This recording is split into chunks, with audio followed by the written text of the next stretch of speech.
Is Rebirth of the Undead King worth your time? Join me and find out. That man and his manga. Hello and welcome to That Man. That is me merchandise, and today we are looking at another original English light novel, Rebirth of the Undead King by Ink Bamboo. Now, as you all probably remember, I did cover an original English light novel not so long ago. It basically light novels, only originally started in English. I call them books. And that was Lord of Goblins, which, to be fair, I had a good time with. However, Rebirth of an Undead King, of the Undead King, was absolutely fantastic. It really blew me away on how good this series was. Rebirth of the Undead King chronicles the journey of Zaros, a young boy whose village has fallen to tragedy. He has, well, he needs to get revenge, because all good series start with revenge. And he has found the remains of Amro, a fallen god who is willing to lend Zaros a helping hand, so long as he returns the favour. And so begins a tale of revenge, betrayal, and honestly, I was really impressed with this one. So, as you guys are probably aware, I am a huge fan of Japanese RPGs. And reading Rebirth of the Undead King, I really did get that impression from this. This has the usual trope of a young boy in a village outside of a kingdom, on the outskirts, you know, the usual starter village. And as with all good starter villages, it is destroyed early on.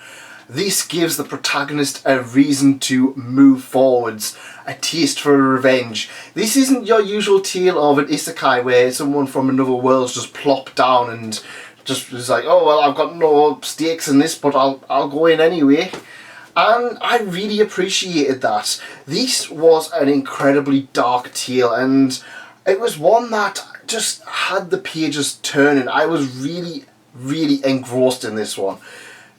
The story is something that you've probably seen before. If you're like me, you've played a lot of JRPGs. I did get a good impression of another title that is beloved by myself, which was Genso Suikoden. Genso Suikoden, at least Suikoden 2, is a story about a young man who, well, is betrayed by his country, and he ultimately has to rise up against the corruption and the dark underbelly of this kingdom. And, well, there's a lot of survival aspects. There's a lot of that in this. Zaros soon ends up in the capital city, the big city where the king lives, the king ordering some men to destroy the village.